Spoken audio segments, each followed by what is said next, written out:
Saudara, sejumlah modus dilakukan ex-wakil Menteri Imigrasi dan Pemasyarakatan Silmi Karim dalam dugaan pungli pengurusan izin tinggal warga negara asing, mulai dari menahan dokumen, menggunakan rekening cleaning service, hingga beli kepingan emas.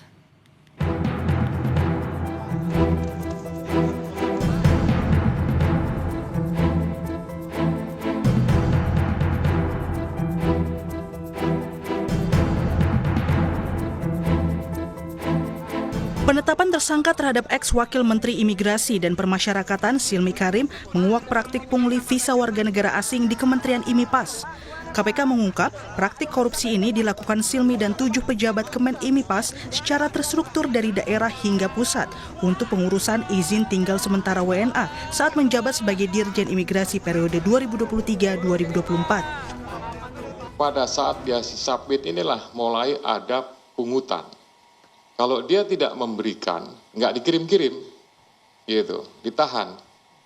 Barang itu ditahan, gitu. Nanti kalau dia sudah diberikan sesuatu, ya nilainya mungkin relatif, ada yang 1 juta, ada yang 1.500.000, bahkan ada yang lebih dan lain-lain, itu barulah disubmit untuk dikirim ke Direktorat Izin Tinggal yang ada di Direktorat Jenderal Imigrasi.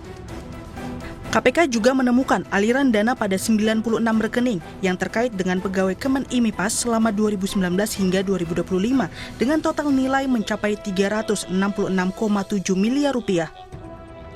Rekening-rekening ini ada yang nomini, jadi ada yang menggunakan cleaning service, ada yang menggunakan office boy, ada yang menggunakan keluarga, yaitu kerabat, gitu. Bahkan ada yang menggunakan rekening-rekening yang beli.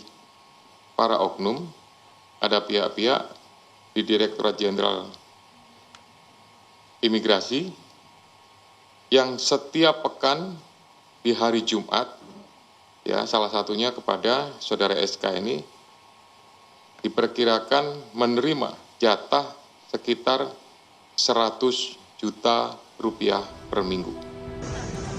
KPK bilang para tersangka menyamarkan aliran dana hasil pungli pengurusan izin tinggal sementara WNA itu dengan membeli sejumlah barang mewah, emas, hingga mendirikan perusahaan cangkang sebagai modus pencucian uang.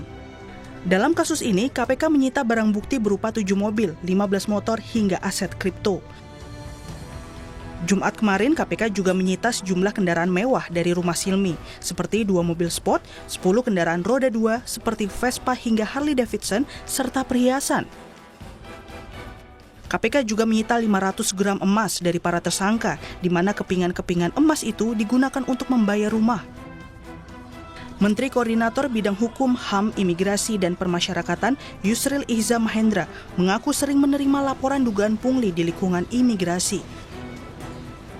Memang saya mendapat banyak sekali masukan dari masyarakat, masih banyak terjadi penyimpangan-penyimpangan termasuk pungutan liar yang terjadi dan dilakukan oleh jajaran birokrasi di berbagai tempat, dan ini merupakan satu masukan penting, ya, apalagi setelah KPK telah mengungkapkan terjadinya dugaan tindak pidana korupsi baik terjadi pada tahun 2023-2024 maupun yang terjadi sekarang ini.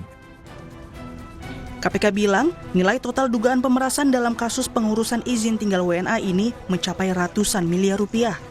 Kini KPK telah menahan ke-8 tersangka dari pejabat Kemen IMIPAS, termasuk ex-wamen IMIPAS Silmi Karim di rumah tahanan KPK. Tim Liputan Kompas TV.